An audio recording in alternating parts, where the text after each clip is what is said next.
Hey, what's up guys, it's DarkArmedDuelist, and today we're going to be doing the Winged Dragon of Ra deck profiles. This deck is a really amazing deck that actually utilizes the new support from the Egyptian God structure decks really well. I love the way that they actually included some cards like Soul Crossing, and even some of the other cards I've actually included in this particular deck, because they are really good support cards that were included in the Egyptian God structure decks.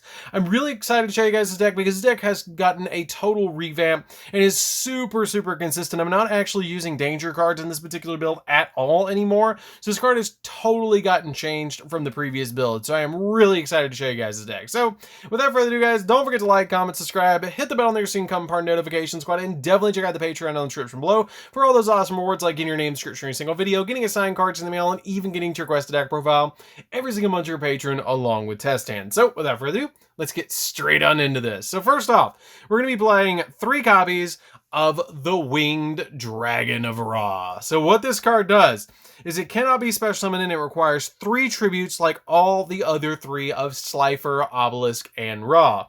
And what this card does is it cannot be normal summon, there cannot be normal set. This card's normal summon cannot be negated. And when this card is normal summoned, other cards and effects cannot be activated. When this card is normal summoned, you can pay life points, so you only have 100 life points left. This card gains attack points equal to the amount of life points you paid, and you can also pay 1,000 life points to target a card on the field and destroy it. It's a really good card and can get really big very quickly, especially with cards like Ancient Chant and Blaze Cannon that we're playing in this deck. I'm then only playing 2 copies of the Winged Dragon of Ra Sphere mode, because Soul Crossing kind of does what it does better. Because basically this card is a big kaiju that lets you normal summon it to your opponent's side of the field by attributing 3 monsters on their side of the field, which is really good to just be able to get rid of 3 cards. But with Soul Crossing now out, I'm just playing 2 copies of this card now because I don't see the need for the 3rd one. And what this card does is it cannot attack, and it has the ability that you shift control of this card back to you during the end phase of the next turn. It can't attack, and your opponent cannot target this card with attacks or by card effects, and you can tribute this card to special summon the Winged Dragon of Ra from your hand or deck, ignoring its summoning conditions, and if you do, its attack becomes 4,000 and its defense becomes 4,000, which is really good. We're then playing a single copy of the Winged Dragon of Ra Immortal Phoenix mode, which is a really good card as well. I really like to play one of this card. Basically what this card does is it cannot be normal summoned or set. It must be special summoned by its own effect, and it cannot be special summoned by other ways.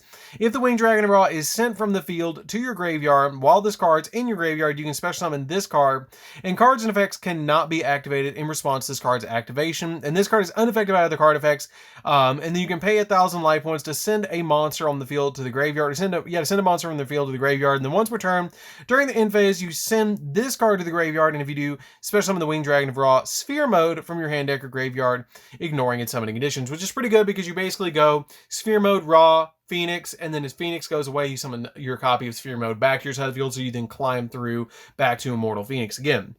We then play 3 copies of Guardian Slime. Guardian Slime is a really good card in this deck. I still play this card as a 3F. If you take any damage, or if you take any battle damage or effect damage, you can special summon this card from your hand to your side of the field. And then during damage calculation, if the card battles an opponent's monster, you can quick effect make this card's defense equal to that opponent's monster's attack, so it's stalemate, so you don't take any damage, which is pretty good, and it lives through the battle.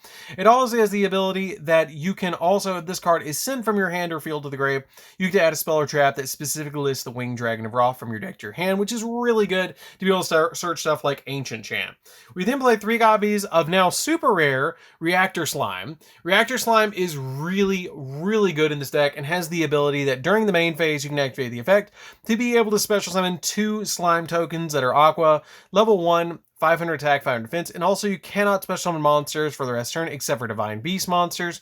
And then during the battle phase, quick effect, you contribute this card to be able to set a Metal Reflect Slime from your hand, deck, or graveyard, and you cannot activate, or you can activate it this turn, you can activate it this turn, and then you can only use each effect of this card once per turn. This card is very important, especially with the Angel 01 that we're playing in this deck. This card is very pivotal in this particular deck to be able to then get this card. Basically, you can 2-card combo out of Ra, where you can normal summon this card out to your side of the field, or actually, excuse me, if you have Ra in your hand and you have an Angel 01 in your hand, you can reveal the Angel 01 to special summon. It gives you an additional normal summon, and then the copy of Ra can be normal summoned after you get your 2 tokens on your side of the field in Reactor Slime, and then you basically tribute the 2 tokens and Reactor Slime on your side of the field to get Ra out really quickly.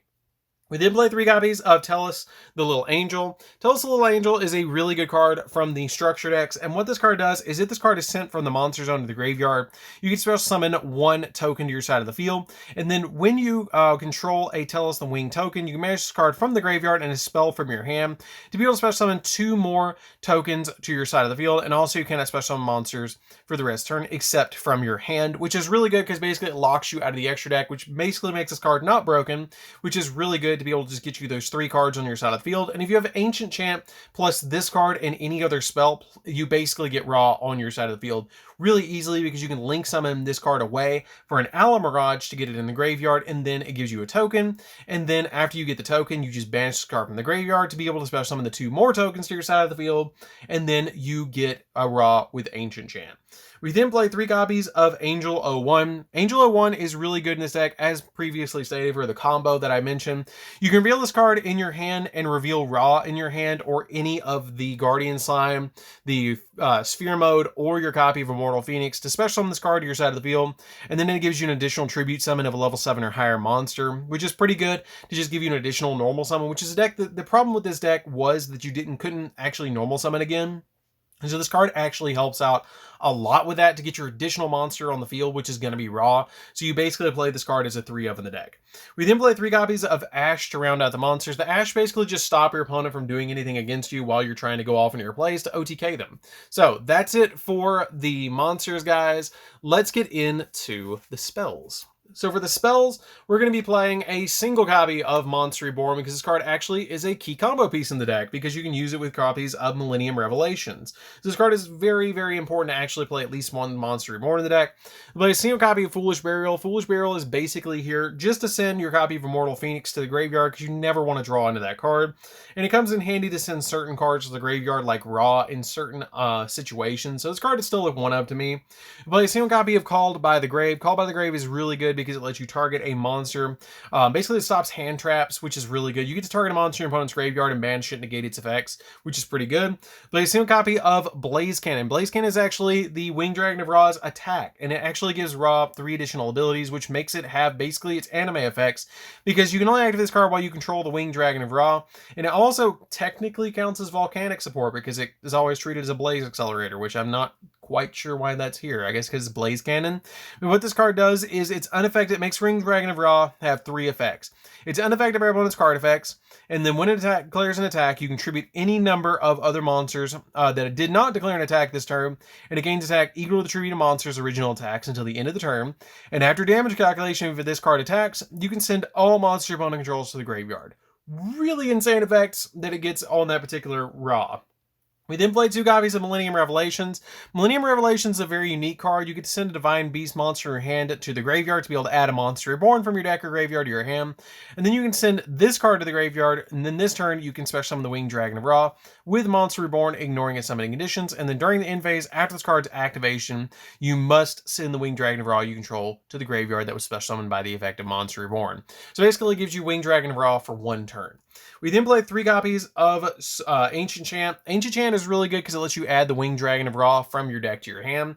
And then it gives you an additional normal summon of the Winged Dragon of Ra, but it doesn't just stop there. You actually have the ability as well that if you tribute summon the Winged Dragon of Ra, then it gains the attack of all the monsters that you did tribute for the summon of your Winged Dragon of Ra, which in this particular build is not going to be all that much. Sometimes it's the God Slime, which will give it 3,000 additional attack points on top of the 79 that you're going to give up to summon it if you're still at max life points, but usually it's just 1,500 extra attack points, which can mean the difference between an OTK if you're using your Reactor Slime or the Teleus tokens. We then play 3 copies of Soul Crossing, which Soul Crossing basically turned every single one of the Egyptian gods between Slifer, Obelisk, and Ra into kaijus, which is hilarious. Basically, during the main phase of the card resolves, you can tribute summon a Divine Beast monster, and when you do, you can tribute a monsters your opponent controls, even though you do not control them. So you can actually tribute all 3 monsters that your opponent controls to summon out your copy of Slifer, Obelisk, or Ra, in this case Ra, to your side of the field. And until the end of this turn, after this card resolves, or until the end of the next turn after this card resolves, you can only activate 1 other card effect except for the Divine Beast card. So basically it's like setting you up to activate Blaze Cannon on your side of the field.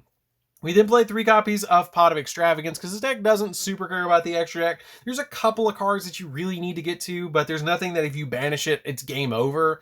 So the copies of Pot of Extravagance just basically give you extra cards, which is why it is a 3 of in this particular deck. So that's it for the spells, guys. Let's get into the traps.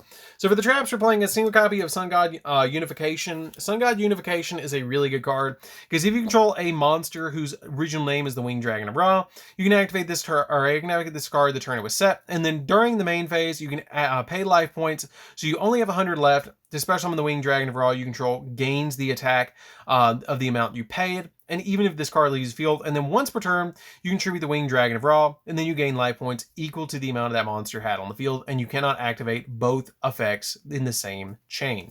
We then play 3 copies of Metal Reflect Slime, because Metal Reflect Slime is extremely important in this deck because it actually summons out the Egyptian Slime from the extra deck, because basically you're just going to summon this to your side of the field, and then immediately tribute this card to be able to summon out your copy of your Egyptian Slime, which is very, very important because it can count as 3 tributes for the summon of Ra, which is very, very important for this deck. So that's pretty much it for the main deck, guys. Let's get into the extra deck. So for the extra deck, we're going to be playing 3 copies of Egyptian God Slime. This card is very important for this particular deck. It has some very, very great effects that basically can be tributed by... You basically summon this card from your extra deck by tributing a level 10 Aqua monster with 0 attack. And this card can be tributed as 1 to 3 tributes for the tribute summon of a monster. It cannot be destroyed by battle, which makes it a very good defensive card. And your opponent's monsters cannot target this card, or cannot target for attacks your other monsters, which is really cool, except for this card, which is really good. It cannot be destroyed by battle, and your opponent cannot, or opponent's monsters cannot target for attacks, and your opponent cannot target cards with effects, any monster you control, except for this card, which is really good because it's basically one of the best defensive cards in this entire deck. We then play a single copy of number 35. Number 35 is actually a very unique card in this deck because all monsters you control gain attack and defense equal to the difference between your life points and your opponent's life points, which the Winged Dragon of Ra can reduce you down to 100 and your opponent can be to 8,000. You can basically double the attack of the Winged Dragon of Ra, which is really good. We play 2 copies of Juggernaut Libby because there's the odd chance you might actually summon it with a copy of the cannons that you play in this deck with the rail cannons. You play 3 copies of Super Dreadnought Rail Cannon Gustav Max. Gustav Max is a very cool card in this deck because basically this card can inflict additional 2,000 points of damage to your opponent. You can summon rank 10s in this deck pretty easily with Metal Reflect Slime and Guardian Slime, which is really nice, and even Egyptian God Slime if you need to. So this card, and even Ra if you have to, which is really good because this card is really just nice to be able to burn your opponent for 2,000 and then kind of have an additional OTK piece with your copy of Juggernaut Libby. We play a single copy of number 81 because it's unaffected by everything. And then we play 3 copies of Alamirage because the big thing about Alamirage is you can actually normal summon Teleus and then link it away for your copy of Alamirage, which is really helpful just to be able to get that monster in the graveyard to give you that token, and then you can banish it from the graveyard with your spell that you have in your hand to be able to get you 2 more tokens on your field. And if you have Ancient Champ in your hand, you can immediately get Ra, or if you have Ra in your hand and you didn't just normal summon it to your side of the field, then you basically get an additional play to summon Ra. We then play 2 copies of Cross Sheep for the copies of our Egyptian God Slime because you are summoning this card very often.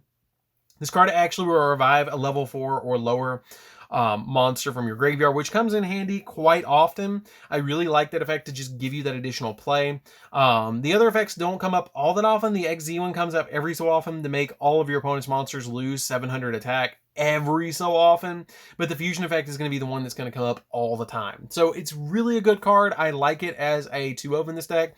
It's a card that I would consider dropping at this point for maybe 2 copies of Phoenix to pop spells and traps, but that's about it. So that's it for the deck, guys. I hope you enjoyed it. It's a really fun deck to be able to play around with. I really like the support that we actually got for this particular deck because it is a really amazing deck to actually be able to summon the Winged Dragon of Ra. And I'm actually going to be doing deck profiles for all 3 of them, so don't worry about it. Don't know what order I'm going to actually release these in, so this might actually be the last one that comes out, but you guys will definitely see on the channel. If you haven't checked out the other 2, or if they're out, you should definitely check those out. So don't forget to like, comment, subscribe, guys. Hit the bell next so you can come bar notifications, and definitely check out the Patreon in the description below, and we'll see you guys in the next videos. See you later, guys.